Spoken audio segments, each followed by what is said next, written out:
LEGO Batman 2 DC Superheroes gives away the biggest idea it has right in the title. The Batman-centered game is going to pivot into a wider DC universe, although Batman is still technically the star, and more notably, in 2012 was way easier to tell mom and dad to get you for Christmas than whatever a Justice League of America is.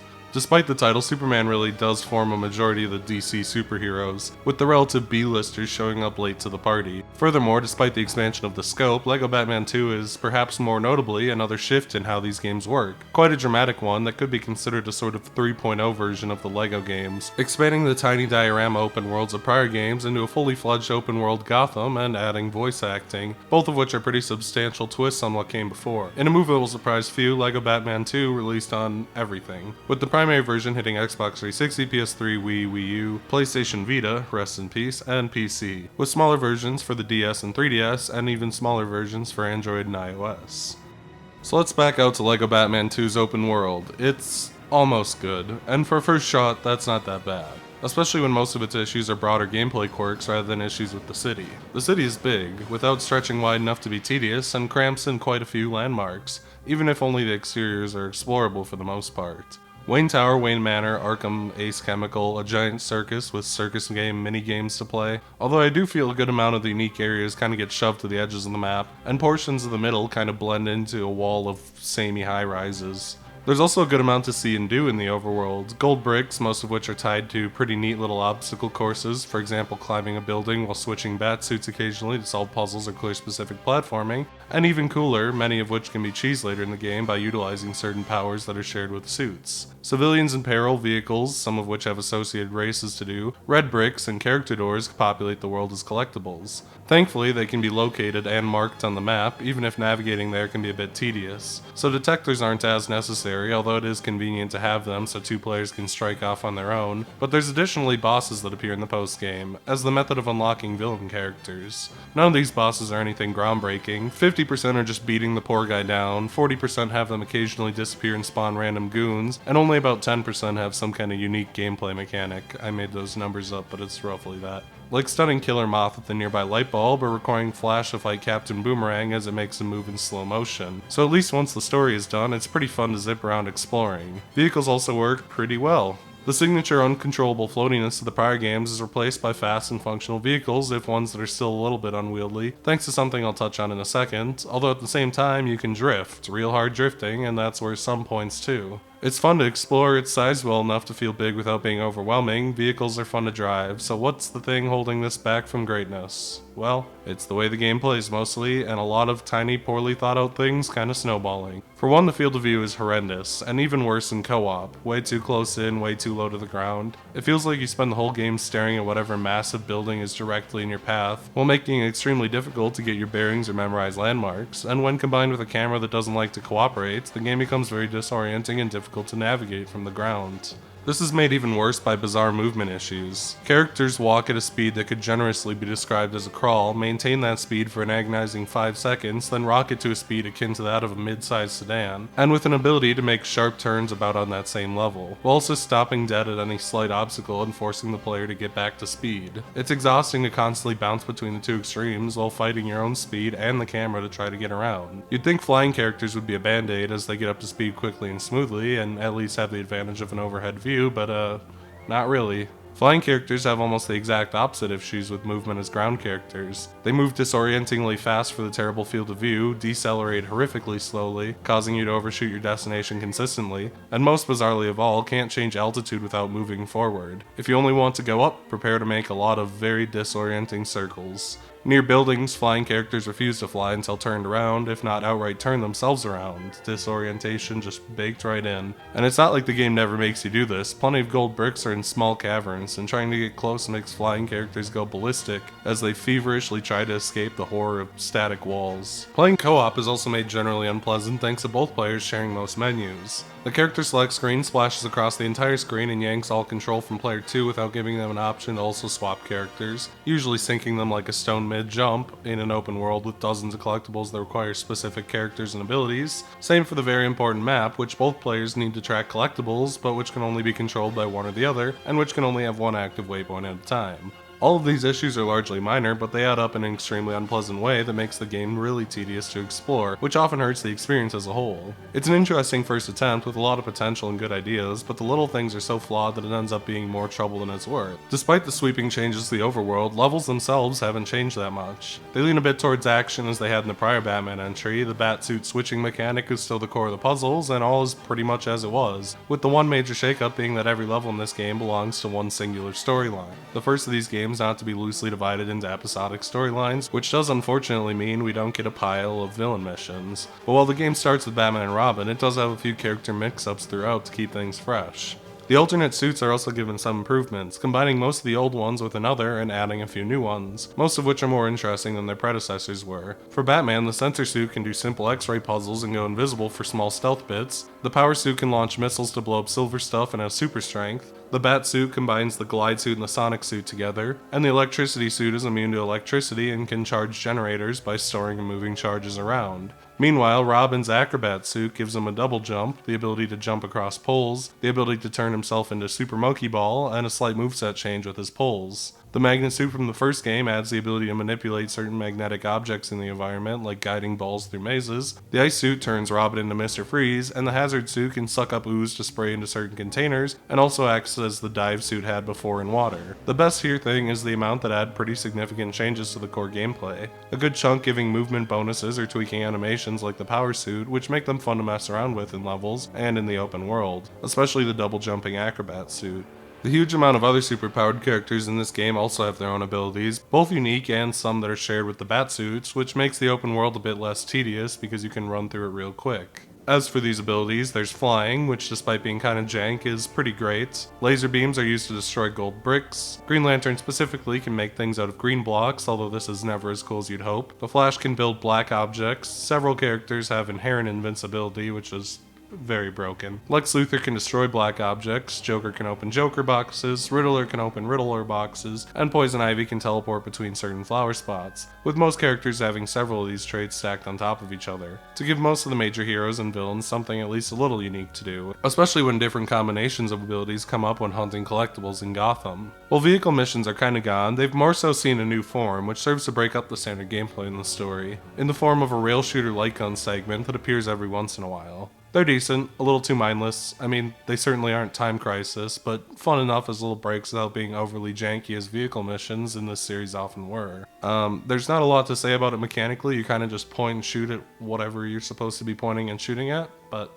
it's a decent little distraction. All in all, while it does have a lot of jank, especially when it comes to the overworld, there's also a lot to like here. There's a lot of fun abilities that alter the game more than just being keys, with plenty of movement related stuff, strong levels and solid break levels, and a really solidly designed open world that stumbled a lot but mostly comes together. The biggest change to the game on the presentation end is voice acting, which ultimately doesn't come together very well. Nothing against the actors, they all do fine enough I suppose, but the addition of needing to work through the exposition takes away from the charming physical comedy that normally pushed the series. The story in this game is also told in an extremely boring way, which kinda starts the voice acting off on the wrong foot. The idea of Lex Luthor running for president and getting the Joker to eliminate his political rival Bruce Wayne, who is Batman, in case you didn't know, isn't terrible, but a good majority of the cutscenes in this game play out in the form of news reports that vomit exposition and recaps the last level in case it's been a while, with surprisingly minimal interaction between the characters which could potentially replace the physical comedy bits. Everything else is about what you'd expect. The animations are nice, the story squeezes a lot of variety and set pieces out of its location. On the Xbox Series S at least, the game runs pretty flawlessly, although my optimism about it running that well on the 360 is pretty low, and the classic Batman score from the '89 movie returns as solid as ever. It's hard to complain, but it, again, is more or less what you'd expect from these games at this point.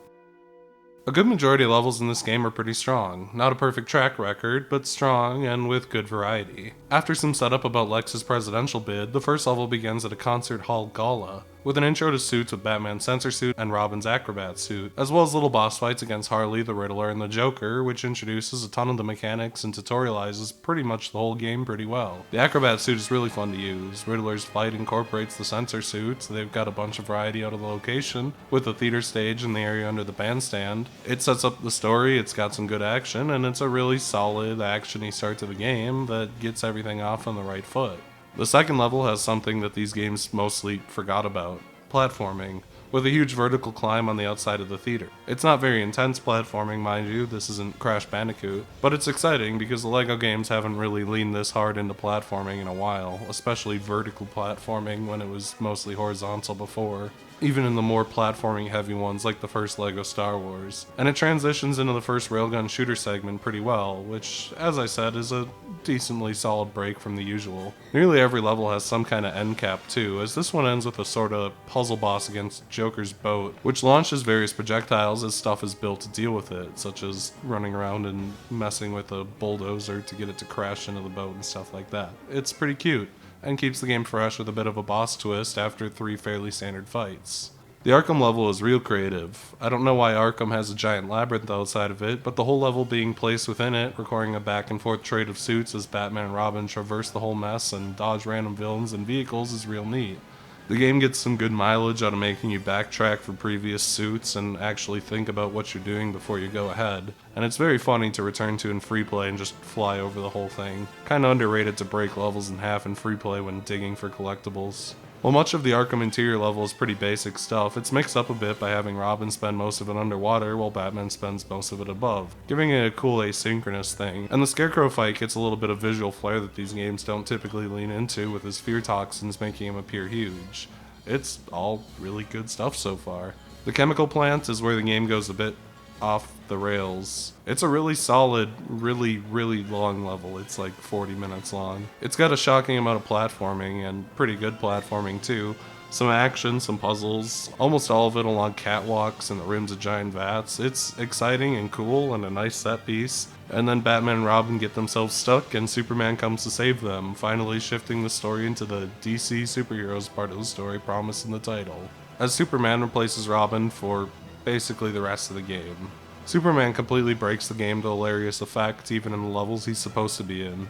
It feels like having free play on in most levels, with invincibility, flight, heat vision, super strength, and ice breath. Outside of breaking silver objects or moving electricity around, there's pretty much nothing Superman can't do. Most of the game devolves into Superman babysitting Batman, who's needed in one way or another to progress to slow Superman down. It's both very funny and in its own way kind of entertaining to have something so ludicrously powerful on your side. And even with the levels being built around Superman, his invincibility and flight still often feel like cheating, and let you cheese collectibles that are otherwise meant to be done as real puzzles among various other things.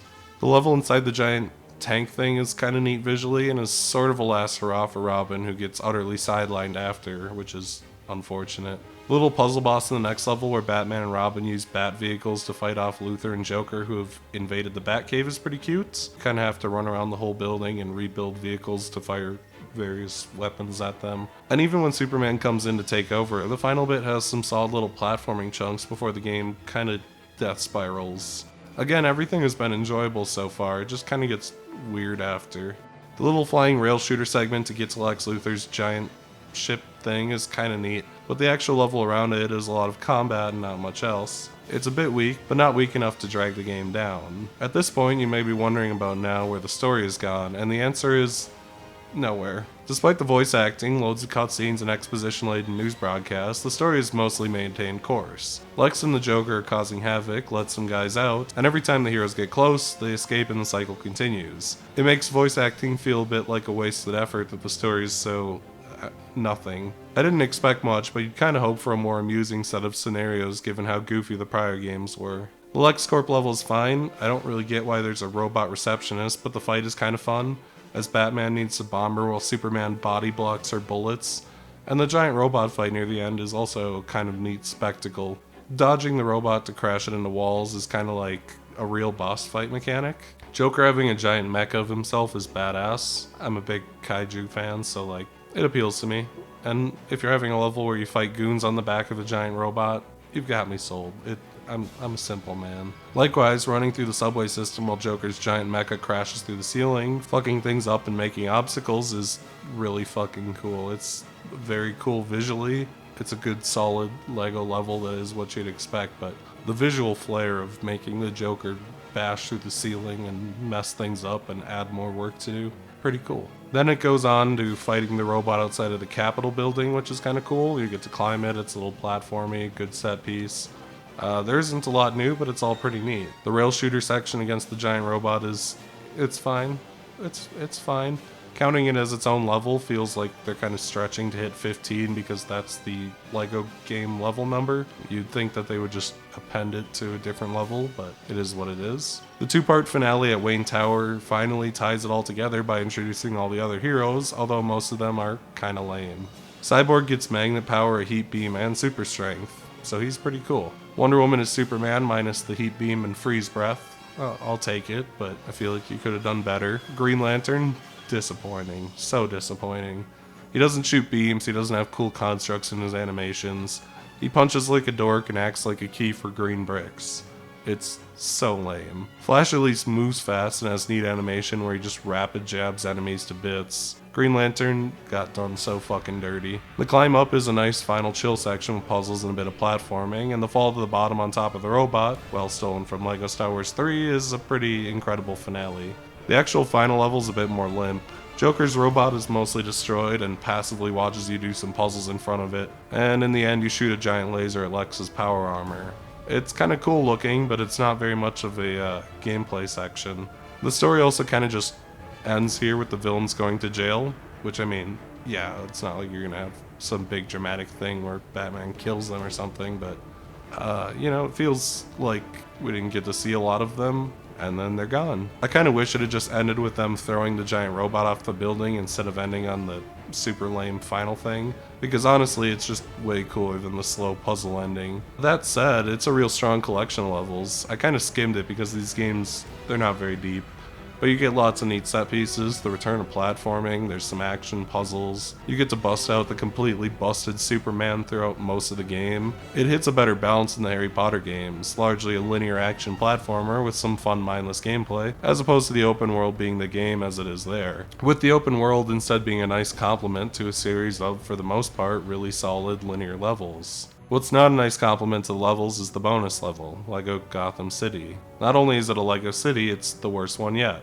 Substantially. LEGO City started bad, but considering their purpose to be a somewhat large sandbox to scrounge around in, they were at least kinda unique when they started, but considering that, the open world is a large sandbox to scrounge around in, it feels pointless to have a microcosm of the open world within the open worlds. The idea of building a LEGO City level around Batman and Robin's suit transformations is cute, but the space is way too large, too full of empty space, and the suits are too spread out to make it fun. Several tedious minutes are wasted running back and forth to a specific suit. If the game was more generous with studs, and it was just a little fun place to break stuff, maybe it'd be okay. But the million stud requirement is extremely strict, and it's possible to fail out by making several studs inaccessible by fucking up the electricity puzzle. I would know, we did exactly that. As if that wasn't cruel enough, a vehicle is locked behind doing it twice. Harley Quinn's vehicle is unlocked by clearing it in free play. Granted, it's way less tedious there, where character switching can supplement some of the trips to the suit dispensers and back, but it's also like, chill game, it was tedious enough the first time.